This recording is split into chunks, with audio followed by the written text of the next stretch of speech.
विश्वास मानिए। आप क्यों व्यवहार करते हैं? अगर आप किसी से व्यवहार करेंगे तो आपका चिंतन उसकी तरफ जाएगा। हमारा लक्ष्य है संपूर्ण चित्तवृत्ति का निरोध करके एकमात्र अपने आराध्य देव श्यामा श्याम में, तभी रोना आता है। हृदय तभी शरणागत होता है, हृदय तभी शरणागत होता है। ध्यान रखना, जब कोई अपना नहीं होता। इस जीवन में देखा है, जब कुछ नहीं है, कोई नहीं है और भारी विपत्ति है, प्रतिपल भयानक कष्ट की वृत्ति है, उस समय अहंकार गलित हुआ। अब एक बात श्यामा, प्रभु पता नहीं कब शरीर छूट जाए। अभी वो बात नहीं बनी जो बनना चाहिए। ये कभी उपासक के हृदय में नहीं आता कि मैं पूर्ण हो गया। ध्यान रखना, तन मन के बिछुरे नहीं, चाह बढ़े दिन रैन, कबहू संजोग न मानहि, देखत भरी भरी नैन। ये ऐसा प्रेम है कि अभी मिले हैं और अभी आह भर के कि मानो कभी मिले ही नहीं। प्यारी जू जब जब देखो तेरो मुख, तब तब नयो नयो लागत, ऐसो भ्रम होत देखो न कबहू री। ये ऐसे है, हृदय में बार बार ऐसा होता है कि अभी वो बात, अभी वो बात जो होनी चाहिए। प्रतिक्षण वर्धमानम, प्रतिक्षण बढ़ता रहता है, पर इसमें कभी पूर्णिमा नहीं होती। प्रेम में कभी पूर्णिमा नहीं आई। रात दिन तड़पता रहता है हृदय प्रेमी जनों का। ये कोई दिखावे का विषय नहीं, कोई जान नहीं पाएगा। अरबरात मिलबे को निश दिन, रात दिन मिलने के लिए व्याकुलता बनी रहती है। निश दिन मिले रहत, रात दिन मिले रहते हैं, फिर भी हृदय की स्थिति है मनो कबहू मिले ना, मानो कभी नहीं मिले। तभी भोरी सखी के पदों को पढ़ के देखो कितनी व्याकुलता है। हमें श्रीधाम वृंदावन का यदि वास मिल गया है और प्रेम नहीं है तो हमारी रहने में कुछ गड़बड़ी है। सच्ची मानिए, ये कल्पतरु है। यदि आपने ऐसा विचार कर रखा है कि मुझे ऐसे ऐसे ऐसे करना होगा और ये करके धन बढ़ाना होगा, फिर ऐसा तो आपको वैसे ही जीना होगा। मुझे बाहर जाना होगा, बाहर से कमा के लाना होगा, तब वृंदावन रह पाएंगे, आपको ऐसे ही करना पड़ेगा। ये कल्पतरु है। और एक बात आ गई कि मुझे मरना है, अब तुम्हें रखना है तो रख लो, जैसे रखना है रख लो, मुझे आपके लिए मरना है। ये जीवन आपका है। अपने जीने की आशा भी छोड़ दी, अपने जीवन की व्यवस्था की भी चाह छोड़ दी, तो अनंत ब्रह्मांडों का स्वामी अधीन हो गया। सच्ची मानिए, पल पल महासुख प्रदान करने लगे। आसपास केवल उन्हीं का सानिध्य अनुभव में, वो किसी साधना से नहीं। जब जीने की आशा भी चली गई और जीवन की व्यवस्था की आशा भी चली गई, क्या वो अकिंचन क्या व्यवस्था करे? कल्पतरु है वृंदावन। आप अगर ऐसा सोचेंगे कि मेरे करने पर ही सब होगा, तो आपको करना पड़ेगा। अगर आप ऐसा सोचेंगे कि अब तो मैं बिक चुका हूं, मेरा जीवन तो अब लाडली के हाथ है, अब नहीं, अब मेरा हर प्रयास लाडली जू के ही लिए है, अपने लिए कुछ नहीं, तो लाडली जू आपके लिए संपूर्ण प्रकृति को अधीन करा देंगे। हमारी बात पर विश्वास कीजिएगा। ये अनुभव की बात कह रहा हूं, ये छाती की बात कह रहा हूं। ये कल्पतरु है, जैसा सोचोगे वैसे ही जीना पड़ेगा आपको। अगर सोच ही खत्म कर दो तो जैसा भी प्रियालाल जी लाएंगे वो परमानंद में होगा।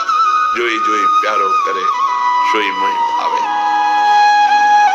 परम राजधानी वृंदावन पर माया मोह लोभ के लीने जानी न वृंदावन रजधानी। यहां भी वही माया प्रपंच का जाल फैला दिया, यहां भी लोभ का जाल फैला दिया। सच्ची कहते हैं, ये हम शुरू से कहते चले आए हैं। जब जहां जैसी आवश्यकता हुई बिना दस्तखत के वो व्यवस्था आगे फैली दिखाई दी।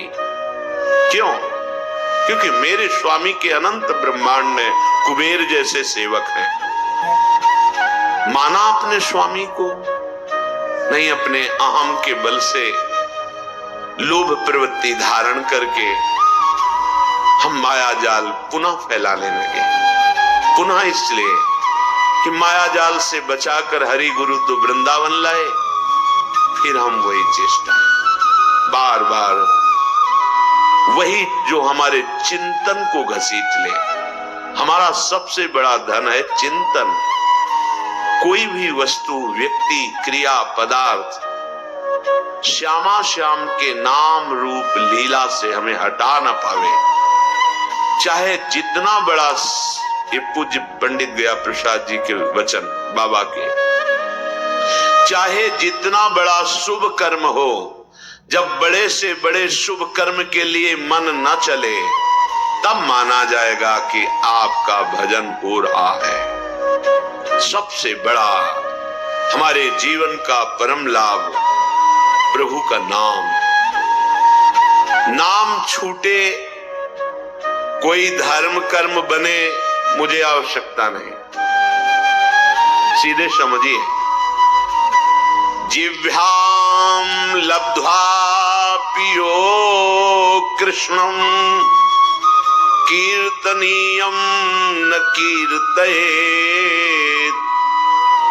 लब्ध्वापि मोक्ष निःश्रेणिम सा नारोहति दुर्मति।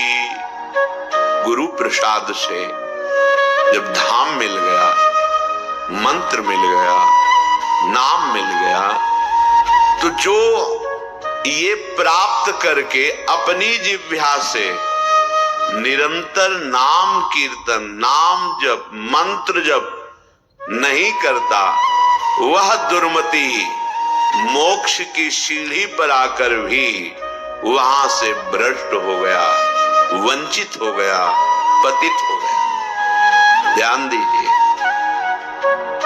इसी बात के लिए डांट लगती है।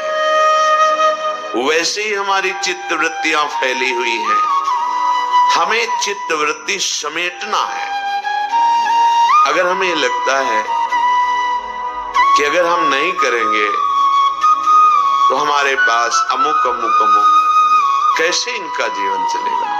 तो अनंत ब्रह्मांडों का भार तुमने ले रखा है।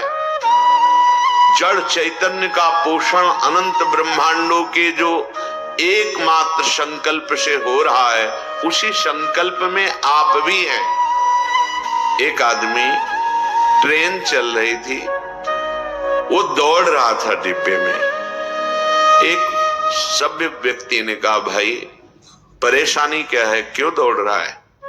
तो मुझे अमुक स्टेशन जल्दी जाना है। अरे बावरे, पूरी ट्रेन चल रही है, तू बैठ जा, यात्रा ट्रेन करा रही है, तेरे दौड़ने से कुछ नहीं होगा, तू बैठ जा।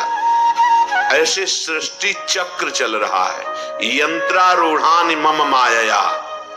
जैसे यंत्र बिजली से चल रहा है, ऐसे ही तू माया से प्रेरित होकर चल रहा है। उमादारु जोशित की नाई सवह नचावत राम गोसाई। अब अपनी इस माया रूपी यंत्र से नाचने से तुम्हें अब हटाया गया है, लेकिन तुम्हें वही नाचना पसंद है, अहम का पोषण। मैं इतना करके जाऊं कि मेरी कई पीढ़ियां उसका आनंद लेती हैं। तुम्हें विश्वंभर भगवान पर भरोसा नहीं, तुम्हें मंत्र पर भरोसा नहीं, मंत्र जपो तो देवराज इंद्र भी अधीन हो जाएंगे, हाथ जोड़ के सामने खड़े हो जाएंगे, रिद्धियां सिद्धियां हाथ जोड़कर खड़े हो जाएंगी। तुम्हारा प्रयास कितना होगा, इससे इतना प्रॉफिट, इससे इतना प्रॉफिट, और मंत्र से लोकपालों को अधीन कर सकते हो। जब अनंत ब्रह्मांडों के ईश्वर भगवान को अधीन किया जा सकता है, सुमिर पवन सुत पावन नामू, अपने बस कर राखे रामू, तो और क्या चीज है, पर समझ ही नहीं आ रही। वही वृत्तियों को प्रपंच में फैलाना। जो जिह्वा को गुरुदेव ने अमृत दिया है, नामामृत, मंत्रामृत, लीलामृत, चरितामृत, इसका गायन करो। जो चाहिए मिल जाएगा, तो वो भी समझ नहीं पा रहे। अगर गृहस्थ हो तो अपने कर्तव्य का पालन करते हुए नाम जप करो। विरक्त हो तो एकमात्र आपका कर्तव्य रह गया है मंत्राकार वृत्ति, नामाकार वृत्ति। क्या चाहिए तुम्हें, जो चाहिए तुम्हारे चरण चूम लेगा। सच्ची मानिए, तुम्हारी आंतरिक वृत्ति केवल नाम में होनी चाहिए। कुछ लोगों का कथन है कि जब हम नाम जप करते हैं, कंठी तिलक धारण करते हैं, तो लोग हमारा उपहास करते हैं कि बड़े भगत है। ये बात हमने बड़े अच्छे अच्छे लोगों में देखी है कि वो प्रश्न करते हैं कि ऑफिस में जाते हैं या समाज में, तो लोग उपहास करते हैं, कहते हैं बड़ा भगत है, तो मैं तिलक ना लगाऊं, कंठी ना धारण करूं, माला ना लूं। ऐसा नहीं। किसी आदमी के, व्यक्ति के स्वभाव गुण माया से युक्त प्रेरित, वो तुम्हें यदि कह रहा है भगवान का बड़ा भगत बनता है, तो तुम्हारी निंदा तो नहीं हो रही ना। इतने बड़े प्रभु से तुम्हारा संबंध स्थापित करके वो बोल रहा है। भगत किसे कहते हैं, जो भगवान का जन होता है। तो गर्व होने की बात है या लज्जा आने की बात है। देखो बुद्धि की निकृष्टता। जब कोई हमको कहता है कि भगवान का ये भगत है, तो नाचना चाहिए, हमें लज्जा आनी चाहिए। अरे कोई जब ये कहता है कि अमुक का आदमी है, तो गर्व होता है। किसी भी पदाधिकारी का नाम लेकर कहा जाए कि ये तो अमुक का आदमी है, तो गर्व होगा कि मुझे उनसे जोड़ा गया। वो अनंत ब्रह्मांडों के मालिक के साथ जोड़कर कहा जा रहा है ये बड़ा भगवान का भगत है। देखो भाई, माला, कंठी, तिलक, तो हमें लज्जा आती है। तो धिक्कार है हमारी बुद्धि को। इतने बड़े प्रभु से संबंध स्थापित करके वो बोल रहा है कि बड़ा भगत है, और आपको लज्जा रही। लज्जा आनी चाहिए बुरे आचरणों में, लज्जा आनी चाहिए शास्त्र विरुद्ध आचरणों में। उसको तो कोई कभी कहेगा नहीं कि शराब पीता है, मांस खाता है, व्यभिचार करता है, फिर लज्जा आनी चाहिए। माला चलाता है, कंठी बांधे है, तिलक, ये लज्जा का विषय है। झूठ बोलना, कठोर वाणी बोलना, परनिंदा, परिस्थिति से व्यभिचार, अनाचार, चोरी, हिंसा, ये लज्जा की बातें हैं। भगवान नाम यदि उपहास में भी लिया जाए तो मंगल हो जाता है। फिर आप तो आदर पूर्वक जप रहे हैं। जब आपका कोई उपहास कर रहा है, उस समय भी हमारा सम्मान हो रहा है, भगवान से जोड़ा जा रहा है। राधे राधे रखता है, अपने को पता नहीं कितना बड़ा भगत समझ रहा है। ये हमारा उपहास नहीं हो रहा है, ये हमारी निष्ठा को पुष्ट किया जा रहा है। धन्य है उसका जीवन जिसने वैष्णवता धारण करके निर्भय होकर नाम जप शुरू किया, नाम कीर्तन किया।